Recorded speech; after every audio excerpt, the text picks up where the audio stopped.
Buenas tardes a todos. Vamos a agradecerles su presencia, a todos los compañeros, los profesores que están con nosotros. Gracias por estar con nosotros. Gracias al doctor Gonzalo Sarabí, para muchos de ustedes ya conocido, pero vamos a dar una breve reseña de su currículum, muy breve, porque su currículum es muy extenso. Entonces, únicamente algunos de los datos básicos para pues algunos compañeros que no conozcan al doctor.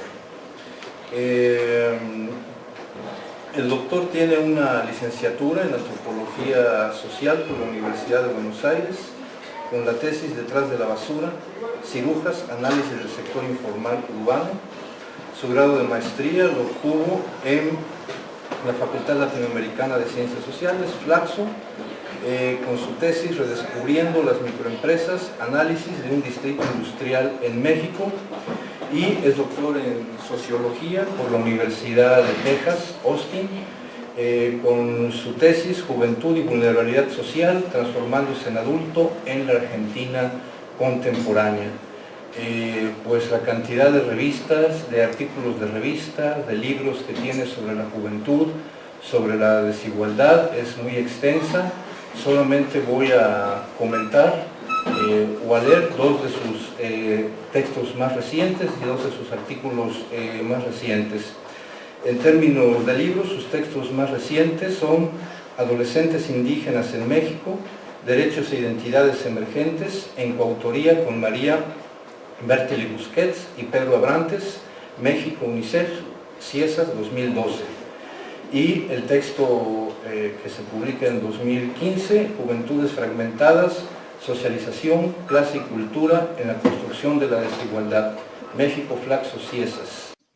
Dentro de los artículos de revista tenemos la dimensión cultural de la fragmentación urbana, segregación, sociabilidad y desigualdad en la Ciudad de México, en coautoría con María Cristina Bayón, y apareció, el artículo es publicado en inglés, aparece en la revista Perspectivas Latinoamericanas.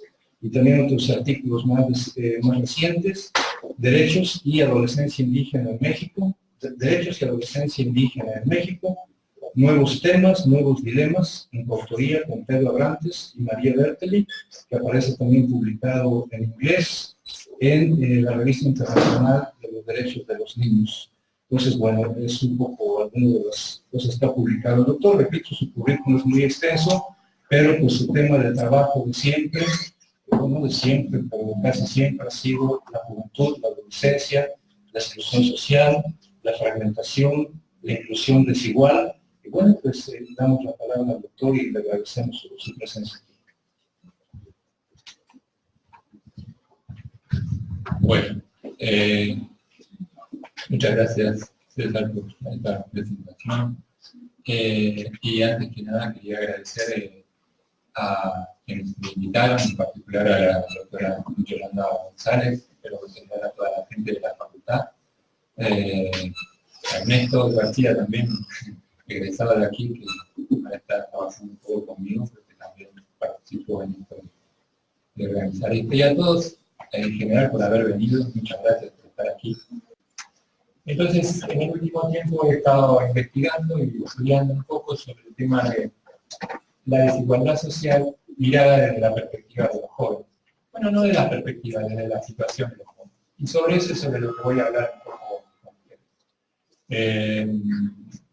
Un poco tratar de introducirles la idea de a qué me refiero cuando hablo de fragmentación social, que es una forma de entender o evitar la desigualdad, y por qué los jóvenes o el estudio de la juventud resulta particularmente rico para poder explorar este tema de la fragmentación social, y cuáles son las particularidades de la descripción de esta fragmentación social en la vida de los jóvenes. Por eso, uno de los últimos textos, un libro al que hacía referencia recién el profesor César, tiene que ver con, o se llama juventud fragmentada, como una metáfora de la experiencia de la juventud en una sociedad fragmentada.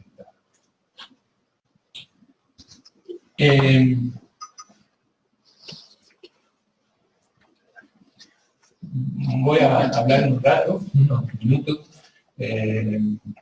pero si tienen alguna pregunta puntual en el momento de algo que no quedó muy claro, la podemos hacer en el momento, y si no, pues al final podemos tener un espacio de discusión con todo gusto y el tiempo que ustedes lo quieran. Pero me refiero que si hay algo muy puntual que amerita una aclaración en un momento, con confianza no pasa nada.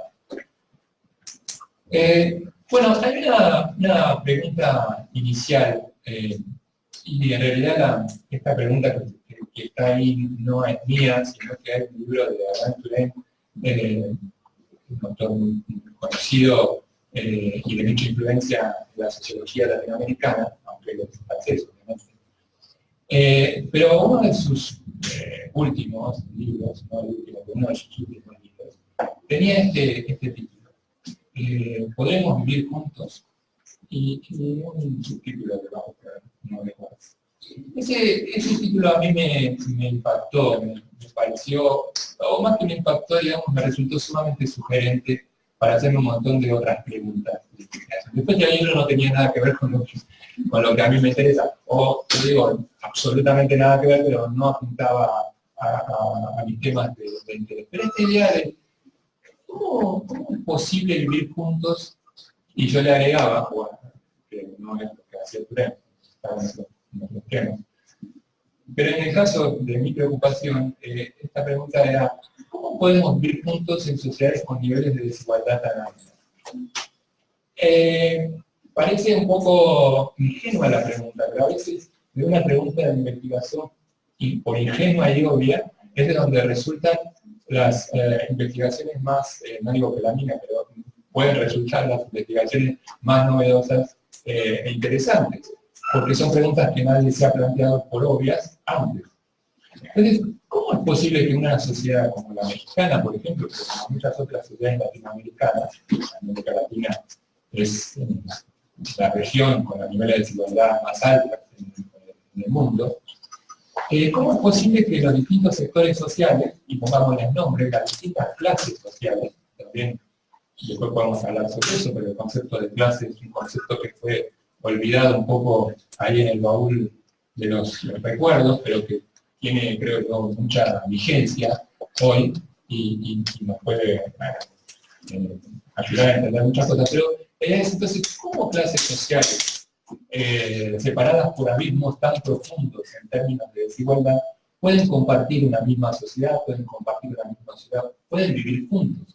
¿Cómo se percibe, me pregunto yo, me preguntaba en aquel momento, cuando empezaba esta investigación, cómo se percibe la riqueza desde la miseria? ¿Y cómo se la tolera? ¿Y cómo se lidia desde la pobreza, desde la miseria, con la riqueza que tenemos enfrente? Y viceversa, porque la riqueza, el privilegio, también no es algo absolutamente electivo, sino que es algo que se hereda, y en cierta medida, ¿cuál es el sentimiento, la reacción, la forma de lidiar de los sectores privilegiados frente a la miseria que se impone ante sus ojos, ante su cuerpo, podríamos decir, en muchas situaciones? Esa pregunta inicial de investigación me llevó, y no les voy a contar la conclusión,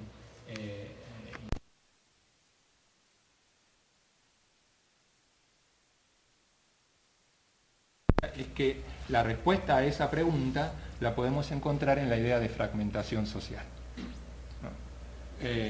Vivimos en una, o podríamos decir, la convivencia social es posible, la podemos vivir juntos, porque la desigualdad ha escalado a un nivel que de un fenómeno cualitativamente distinto al cual podríamos denominar fragmentación social. Un poco el relato que voy a hacer en las sucesivas imágenes y en los siguientes minutos es un poco contar eso, qué es la fragmentación social y cómo es experimentada en el caso particular de los jóvenes a través de los cuales yo lo fui investigando. La idea de fragmentación se compone básicamente de o tiene dos raíces. Una es la idea de desigualdad y otra es la idea de exclusión. Por eso les digo que tiene también como una forma de, bueno, el conocimiento científico, aunque a veces en las ciencias sociales no nos miran así como si fuese bueno, eso lo dejamos para otro momento, pero lo cierto es que el conocimiento en las ciencias sociales también avanza colectivamente y un concepto nos lleva a otro y una pregunta nos lleva a una nueva pregunta. Entonces creo que el concepto de fragmentación social se nutre de esto que yo les estaba diciendo antes, de mi trabajo sobre la exclusión y las reflexiones, no solo mías, sino de un montón de autores sobre la exclusión, sobre la desigualdad, y esto que yo les estoy planteando ahora es cómo la fragmentación puede ser una resultante o un concepto que deriva de estos dos conceptos previos o de estas dos reflexiones previas. En términos generales podríamos decir que los debates sobre la desigualdad se han caracterizado, las miradas clásicas sobre la desigualdad, se han caracterizado por estas cuatro características que he puesto ahí. ¿Qué quiere decir que sean ensayísticas? Yo me embalo a hablar y me pierdo noción de tiempo, lugar y todo. Entonces me avisa por favor cuando falten 10 minutos y yo concluyo, o tampoco tenías... ¿Alguien tomó la hora? ¿A qué hora arranqué? Empezamos 5:10, bueno, son 5:20. Son 10 minutos. Cuando pasen 15 minutos más me avisas que... Ok, vaya. O si no me voy a dar cuenta también por las caras cuando empiecen a disminuir. Bueno, pero lo cierto es que estas son cuatro características que podríamos definir a los estudios clásicos y no solo clásicos en cuanto no me estoy refiriendo al tiempo, sino aún actualmente los estudios más comunes, podríamos decir, sobre desigualdad sí, hegemónicos, digamos, o los que tienen más visibilidad. Se caracterizan por estas cuatro características. Ensayísticos quiero decir que hay muchos estudios, sobre todo en América Latina, esto sí, particularmente del caso, pero no exclusivo, porque son como especies de ensayos, donde tratan de reflexionar e imaginar y documentar los orígenes de la desigualdad, de dónde proviene la desigualdad en América Latina, cuáles son sus profundas sus raíces. ¿Qué? ¿Qué cosa? Ah, el micrófono, sí. En realidad yo me alejé del micrófono, pero eso es a lo que defino como ensayístico, es decir, más a nivel de ensayos producto de la reflexión de los autores, no necesariamente estudios empíricos sobre la desigualdad. Y si ustedes se fijan, hay mucho de eso, sobre todo, les digo, en América Latina.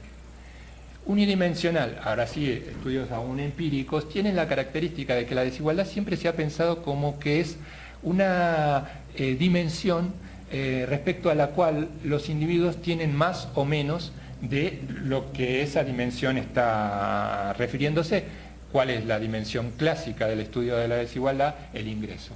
Entonces, en la desigualdad se habla del decil más alto o el decil más bajo, o pueden ser también otras dimensiones, como pueden ser, por ejemplo, los años de escolaridad, pero siempre la tendencia es, sobre todo en los estudios, que es otra característica, realizados por economistas o desde la economía sobre la desigualdad, es que son estudios de carácter unidimensional, es decir, que toman como un atributo de los individuos y en una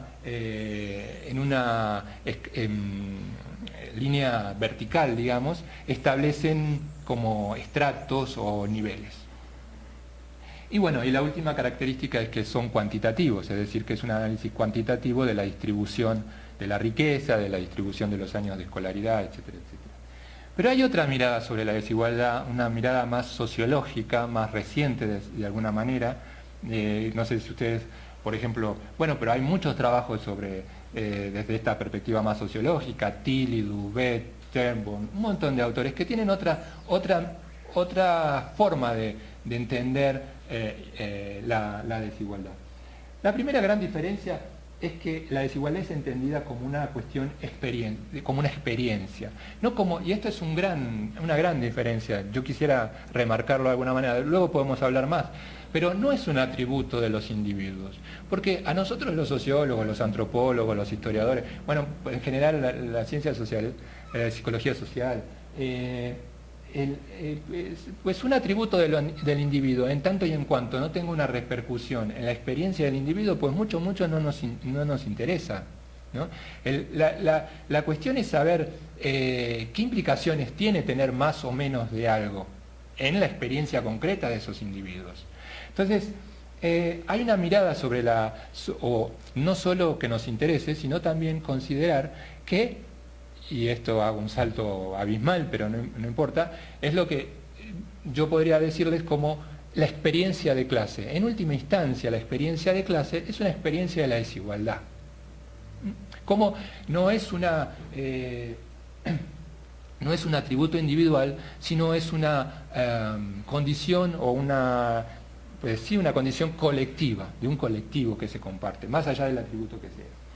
En segundo lugar, la desigualdad también la podemos mirar multidimensional, es decir, no es el hecho solo que la distribución del ingreso, por ejemplo, genere estamentos distintos entre los sectores sociales, sino que ese ingreso distinto implica también que esa gente con ingreso distinto va a escuelas distintas, tiene años de escolaridad distintos, ocupa espacios residenciales distintos, es decir, que hay una confluencia de múltiples dimensiones y no hay que tener una mirada multidimensional sobre la desigualdad.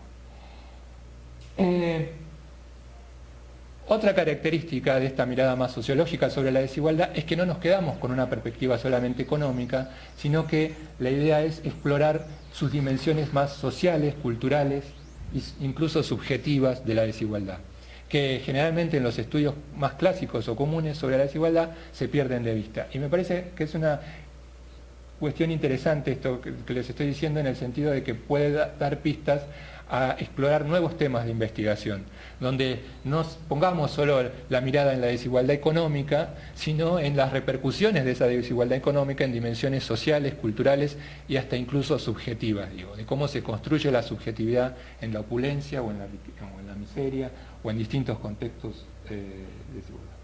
Y finalmente, que la desigualdad no es eminentemente un tema relacional. Y aquí voy al último punto.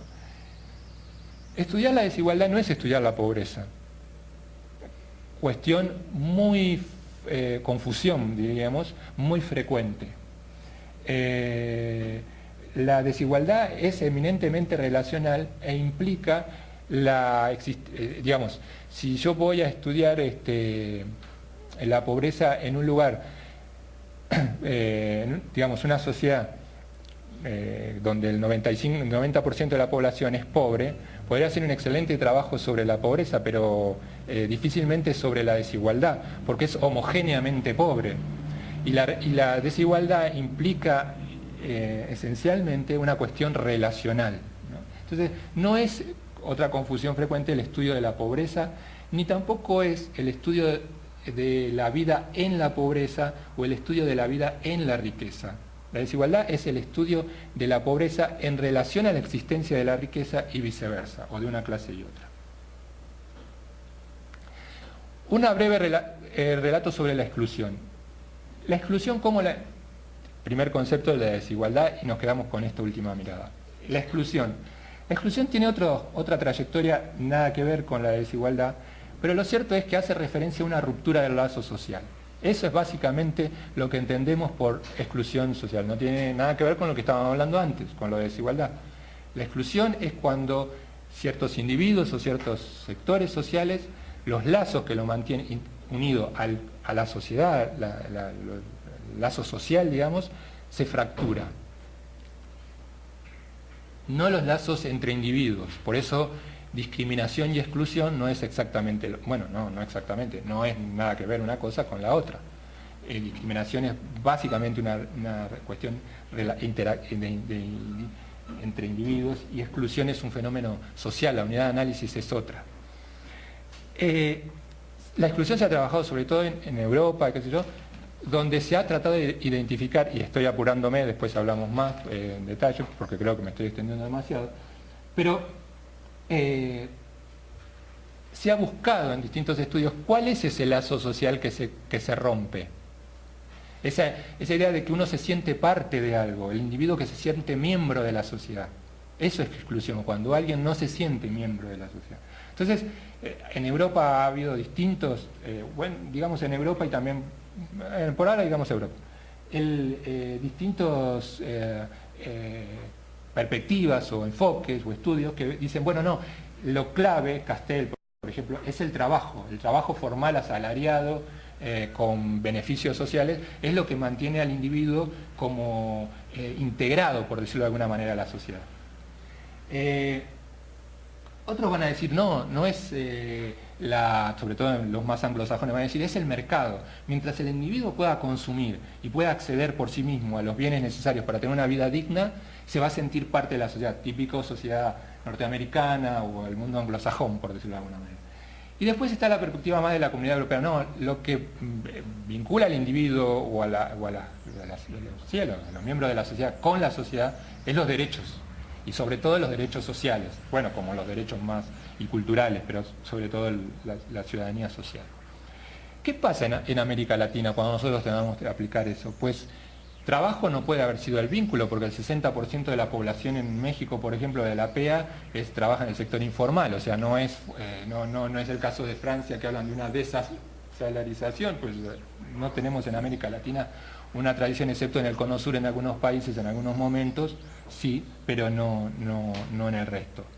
El mercado, pues también casi estamos en proporciones iguales. No podríamos decir que el mercado es, porque entonces el 50% de la población, más o menos en México el 54%, es pobre por ingresos, no podríamos decir que el 54% está excluido, más bien los excluidos serían el 46% restante, o de esa normalidad, digamos.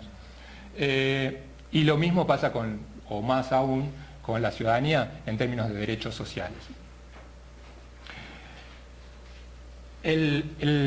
La respuesta que se ha encontrado,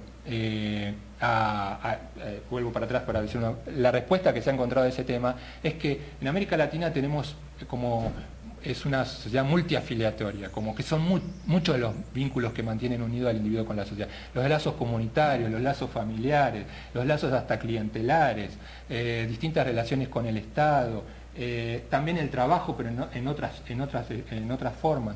Entonces, lo que se dice, bueno, es multiafiliatorio, pero en realidad los estudios sobre exclusión, sean europeos, sean de donde fueren, lo que terminan diciendo es que luego que se produce una ruptura, esa ruptura genera una acumulación de rupturas sucesivas, de otras desventajas. Incluso, por ejemplo, cuando se dice, bueno, en Francia o en la ciudad, perder el empleo significa perder el empleo, pero también significa perder la afiliación sindical, perder los derechos a los cuales beneficios sociales a los cuales está atado el Estado, perder para el hombre un poco su rol de proveedor y su rol en la estructura familiar. Hay muchos estudios que han trabajado eso. Perder la organización del día cotidiano, digamos, que se estructura a partir del trabajo, etcétera, etcétera. Entonces, la idea detrás de la exclusión es que la exclusión es el resultado final. Nunca, por eso le ponía ideal ahí en alguna cuestión, no porque sea una situación ideal, sino porque es un concepto ideal, porque nunca nadie está fuera de la sociedad, es imposible. Socialmente sabemos que no existe eso, estar fuera. Entonces, ¿a qué se refiere exclusión? Exclusión se refiere a eso, a una acumulación de desventajas, sucesiva de desventajas, que van quebrando esos vínculos con el conjunto de la sociedad. Llegamos a un punto en donde tendríamos que hacer un esfuerzo por reunir esta exclusión y desigualdad. La exclusión siempre se ha pensado como que es la exclusión de los sectores desfavorecidos, o sea, de los que sufren alguna desventaja. Pero, y esto es lo que un poco yo estoy proponiendo, bueno, o lo que mi reflexión, digamos. Si es posible pensar en una acumulación de desventajas, ¿no es posible también pensar en un proceso de acumulación de ventajas? ¿Y no es posible pensar que esa acumulación de ventajas también produce un distanciamiento con respecto a los lazos que nos mantienen unidos al conjunto de la sociedad? Es decir, a ver, me enrollé un poco, pero la idea es, no, la acumulación de ventajas, no puede conducir también a una pérdida de la noción de membresía con respecto a la sociedad de la cual formamos parte. Es decir, los sectores muy ricos, ¿se siguen reconociendo como parte de esta sociedad o viven en otro mundo? Es un poco lo que podríamos, para decirlo muy sintéticamente. En realidad sí, eso es lo que se trata un poco esta idea, porque la exclusión, yo no lo decía nunca, pero la exclusión significa estar alejado de lo que es el término medio de la sociedad. O sea, por ejemplo, cuando el mismo Adam Smith decía, para que un obrero se presente en público y no tenga vergüenza necesita X cosas. Es decir, esa es la idea de que, o sea, tener lo que bueno, también se podría decir el mainstream, o sea, lo que es el estándar común en una sociedad para ser miembro pleno de esa sociedad. Los sectores desfavorecidos no pueden acceder a un trabajo con tales características o a unos derechos con tales características, ¿no? Los sectores privilegiados también se alejan de ese centro, de ese espacio común, de ese denominador común. De hecho, si ustedes, yo no lo sabía, pero lo leí, privación y privilegio son dos palabras que tienen la misma raíz etimológica y que en ambos casos quiere decir que se privan de algo. La privación es privarse de la posibilidad de acceder a ciertos bienes comunes, y el privilegio es la posibilidad de privarse de esos mismos bienes comunes. Entonces, algunos autores, sobre todo en Inglaterra, después del desastre que hizo Margaret Thatcher o los gobiernos conservadores en aquel momento, exploraron este tema de la relación entre riqueza y pobreza. Incluso hablaban de, por ejemplo, así como hay una línea de pobreza, que también podría identificarse una línea de riqueza. Los que están por arriba de esa línea viven en otro mundo, al igual que los que están por debajo de la línea de pobreza y quedan en los estándares. ¿Qué pasa en América Latina? Otra vez tenemos el mismo problema, que no hay tantos... nos cuesta mucho, y piensen en una sociedad como la mexicana, y como muchas otras, identificar los estándares intermedios. ¿Cuál es el medio? Muchas veces no tenemos, o tenemos un medio muy chiquito, digamos, por decirlo de alguna manera. Si 54% en las estadísticas oficiales vive con ingresos por debajo de la línea de pobreza, y digamos que el 20% más rico vive mucho mejor que las clases medias europeas, nos queda que un 25% ahí en el medio. O sea, y de hecho un análisis reciente, no sé si lo leyeron en el periódico, salía, no lo había pensado, pero más o menos me dio el mismo cálculo, 25% de la clase media en México, comparado con, por ejemplo, 56%, 60% en Uruguay y algún otro país de por allá. O sea, es muy pequeño ese espacio medio. Pero en general es una situación común de América Latina. México, Argentina habían incrementado en las últimas décadas la clase media, y fíjense cómo la están destruyendo en estos 2 o 3 últimos años. O sea, sí, bueno, por eso. Entonces, lo que digo, más allá de las coyunturas, lo cierto es que la estructura social de América Latina tiene esas características, ¿no? No podemos hablar tanto de diferenciar un sector y otro con respecto a ese medio, sino que lo que sugiero es que podríamos hablar más bien como de exclusiones relativas y exclusiones recíprocas, de distintos sectores que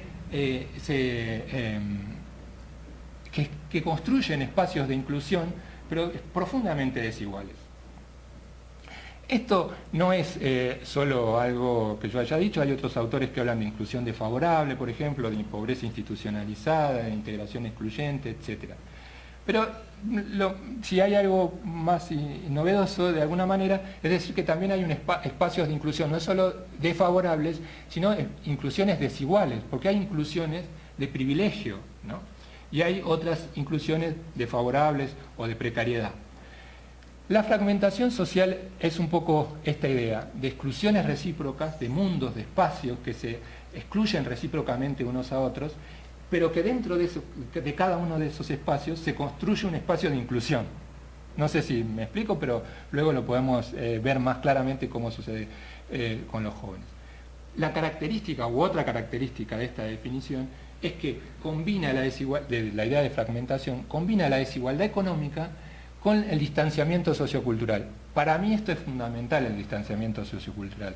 Y hay que tomarlo con pinzas, porque a nosotros toda la temática de la cultura de la pobreza y todo ese tema nos impidió reflexionar sobre las dimensiones culturales asociadas a los niveles socioeconómicos. Pero lo cierto es, o pienso yo, que la desigualdad socioeconómica, estos espacios de inclusión diferenciados, significan que en cada uno de estos espacios de inclusión se generan las propias pautas socioculturales de inclusión.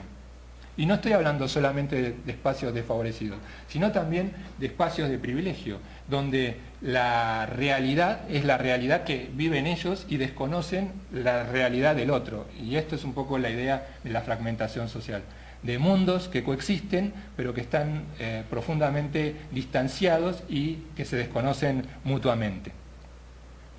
Por eso la fragmentación no es la desigualdad ni es la exclusión, pero es una combinación de las dos cosas, porque tiene de la desigualdad la jerarquía y de la exclusión la ruptura, es decir, son espacios que están separados, distanciados, que hay una fractura, pero no están en una línea horizontal, como podríamos decir, no sé, en Bélgica, por religión, pero son tan ricos unos como otros. Me refiero a que estos espacios de inclusión distintos están estructurados en una escala jerárquica, que es la característica de la desigualdad. Por eso la fragmentación es una combinación de desigualdad y exclusión. ¿Cómo entra lo de los jóvenes aquí en este planteamiento que yo les estaba haciendo? Bueno, dos cosas muy breves y voy a pasar a las cosas interesantes. Los estudios sobre juventud han tenido, para mí, o por lo menos mi lectura de los estudios sobre juventud, particularmente en México, dos tradiciones. Una tradición sociodemográfica, que se ocupa de los distintos eventos que marcan la transición de la niñez a la adultez, y una tradición o una línea de estudios sobre las culturas juveniles, las identidades, las subculturas o las bandas juveniles, o como ustedes quieran denominarlo. Pero lo cierto es que esas han sido las dos líneas, y dos líneas que lamentablemente han permanecido incomunicadas entre sí. Si ustedes, cualquier trabajo que agarran sobre juventud, si es de sociodemográfico, empieza diciendo que necesitamos parámetros claros para identificar quiénes son jóvenes. Si agarramos los estudios de cultura juvenil, empiezan diciendo los que fijan una edad, desconocen que es una construcción social y que esto Entonces, son dos tradiciones que no se comunican. Bueno, hay una mirada alternativa sobre la juventud como una experiencia de transición. Y esto nos permite enriquecer ambas cosas, ambas perspectivas. Porque si nosotros pensamos desde la sociodemografía a la juventud como una transición, es interesante ver cómo en esta transición se pueden dar estos procesos de acumulación de ventajas o de desventajas a lo largo de esa transición. Pero la transición no es solamente una sucesión de eventos, es una experiencia en sí misma. Lo que pasa es que las culturas juveniles se concentraron, y no lo digo peyorativamente, pero se concentraron en la cuestión más lúdica del consumo, casi como que los jóvenes vivieran en una... pues no posicionados en una estructura social, como ustedes la quieran caracterizar, pero en una estructura social, no es solo un estilo de vida. Por decirlo muy, después podemos, todo se puede interpretar mal, pero ¿cómo podemos ver esta fragmentación en las culturas? Bueno, en la experiencia de transición, a mí me parece que es fundamental o muy interesante estudiar no solo la juventud, sino también la niñez. Hay unas frases de Elías por ahí perdidas, donde habla claramente de cómo la sociedad del futuro puede estudiarse en la niñez del presente. Interesantísimo. Lo que quiero decir es que yo rescato un concepto así como el de clase social, que decía que está un poco olvidado, también el de socialización. A mí me parece que la experiencia de la juventud o de la transición a la adultez, por eso digo que los estudios sobre niñez y sobre juventud son muy importantes, porque esa experiencia es, de cierta medida, lo que la sociología y los estudios clásicos han trabajado como los procesos de socialización, y que son muy importantes en esta etapa de la vida. Claro, hay toda una vuelta a discutir la socialización, y hay autores como Lair que dicen, bueno, y discuten con Bourdieu y esto que el otro, que el individuo no se lo determina en los primeros años de la vida, como decían, sino que hay procesos de resocialización, etcétera, etcétera. Pero cualquiera sea la perspectiva, vale la pena volverse a enfocar en estos temas. ¿Por qué? Porque esto, vuelvo a la idea que yo les decía al inicio, y me quedan 6 minutos. La experiencia de transición a la vida adulta, la experiencia de la transición, es un proceso de socialización en el cual los individuos pertenecientes a distintos sectores sociales van construyendo un mundo que les es propio y que desconoce el otro mundo. De alguna manera, esto clásico que está en Berger y Luhmann de la construcción de la realidad, es eso. O sea, en estos mundos aislados, lo que se va construyendo es una realidad que se considera, como dicen estos autores, la realidad.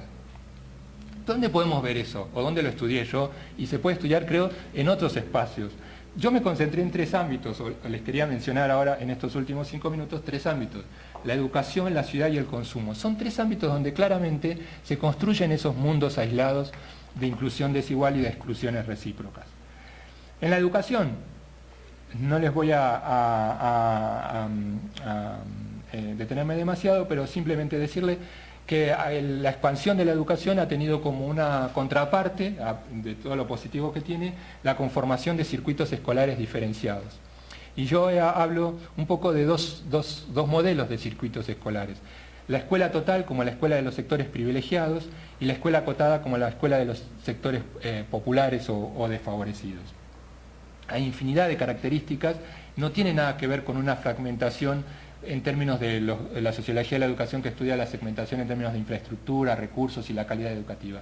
Sí, todo eso sí, están totalmente distanciados unas de otras, pero además en cada uno de esos espacios hay una experiencia escolar diferenciada, que también es profundamente desigual.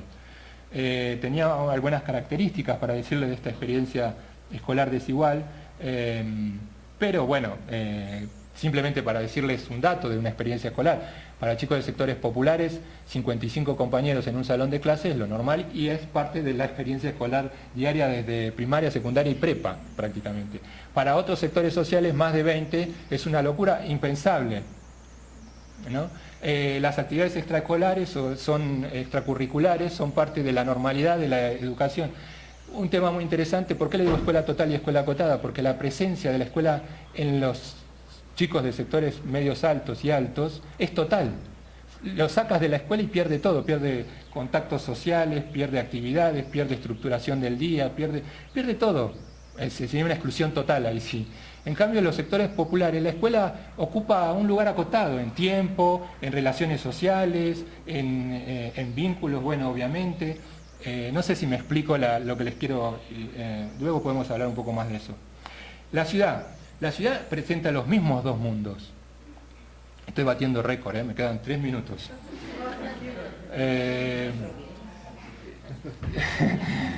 Voy a tomar un poquito de agua ahí, descuenten, tiempo de descuento.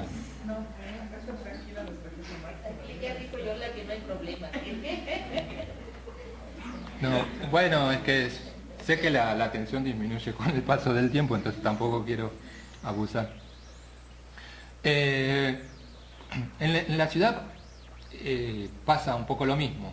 No pude, con la tranquilidad que hubiese querido, porque no programé bien los tiempos, pero yo lo que quiero decir son como marcar tendencias, como levantar el tapete y mirar lo que hay abajo. O sea, nosotros decimos expansión educativa, ¡ay, qué bueno! Pero la expansión educativa viene segmentada, viene fragmentada. Por eso hay que descreer de los promedios o de las medias, que es bueno, si me estoy desviando. Lo mismo quiero decir con el tema de la ciudad.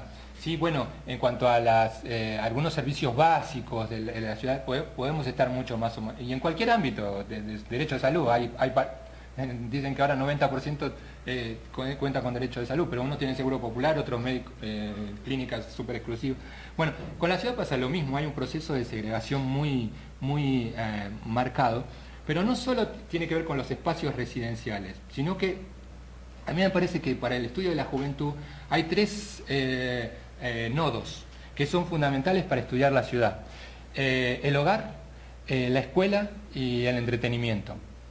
Muy importante pensar en el entretenimiento, porque a los jóvenes, sobre todo de las políticas sociales, y más ahora se los piensa como o trabajadores o deportistas, pero no hay otros espacios para los jóvenes. Los jóvenes también, no sé, les gusta la música, les gusta ir al cine, hay otras cosas, ¿no? Que pareciera que eso, sobre todo los sectores desfavorecidos, lo tienen negado.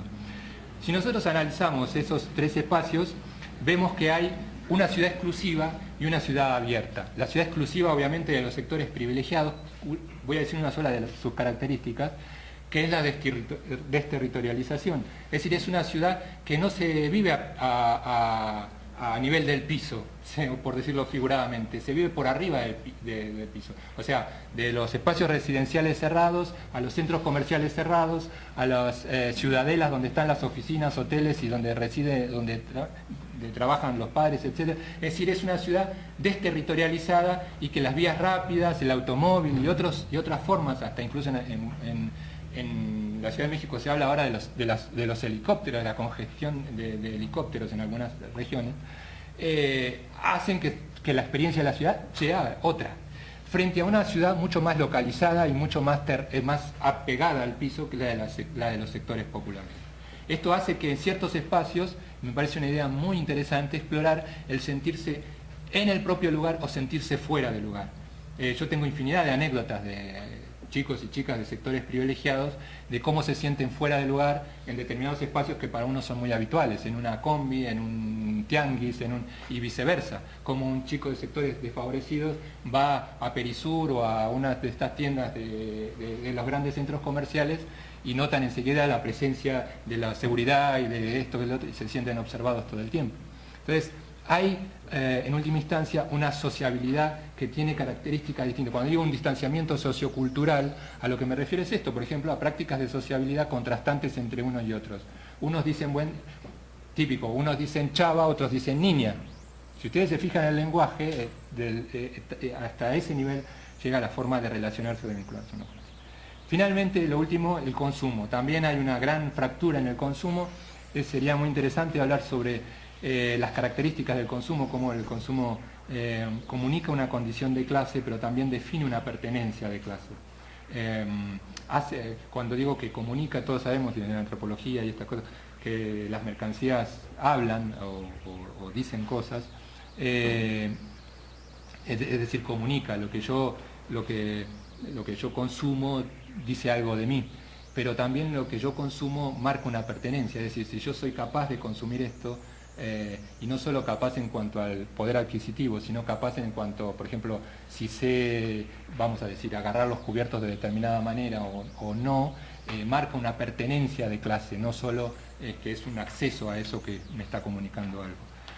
Por eso una idea interesante es pensar si lo pirata es una forma de imitar o querer imitar los sectores de privilegio, lo estoy mezclando, pero a lo mejor ustedes intuyen lo que quiero decir, o es una moda propia que se rige por otros criterios y por otras pautas y no pretende imitar necesariamente, porque no es solo tenerlo, sino es saber cómo usarlo, y el uso a veces son combinaciones de una bolsa, no sé, Vuitton o no sé qué, pero combinada con algo en el pelo o de color, que no es la imitación de los sectores privilegiados, sino que es otra cosa.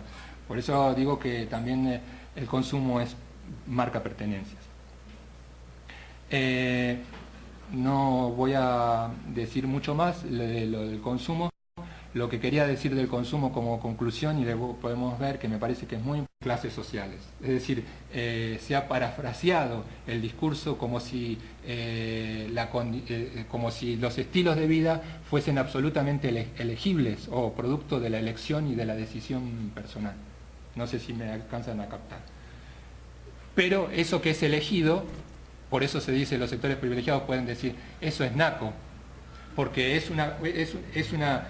pareciera que lo naco se eligió, es decir, se construye lo naco como un estilo de vida, y al ser construido como un estilo de vida es un producto de una elección individual. Se descontextualiza de las condiciones estructurales que le pueden haber dado, pero bueno, es un poco eso de lo que quiero decir. Conclusión, es esta única lámina. La fragmentación social tiene como una de sus principales consecuencias la ausencia de experiencias sociales compartidas.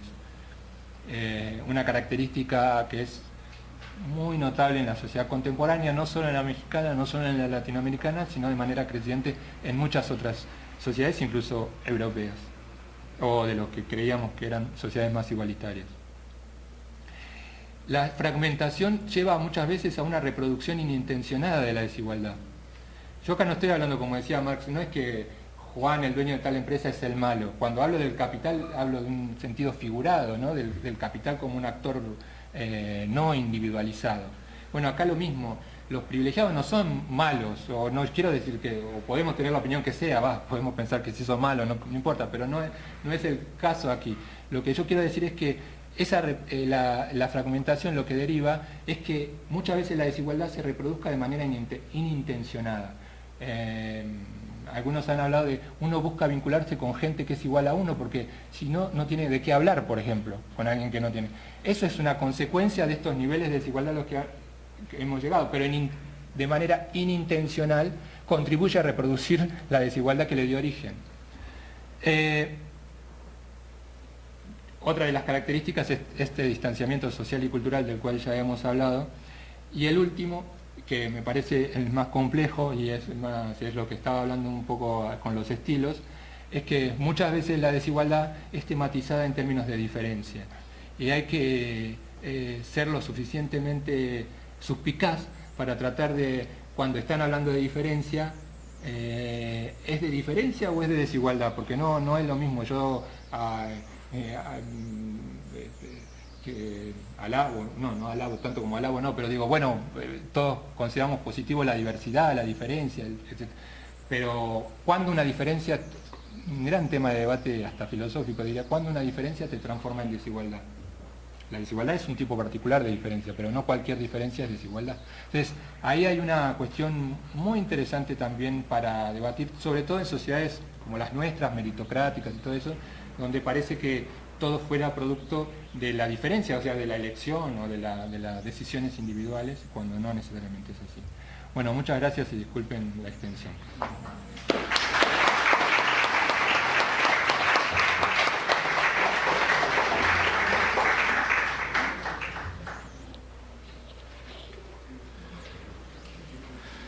Bueno, gracias al doctor. Me faltó una lámina. No se asusten. Bueno, gracias al doctor Gonzalo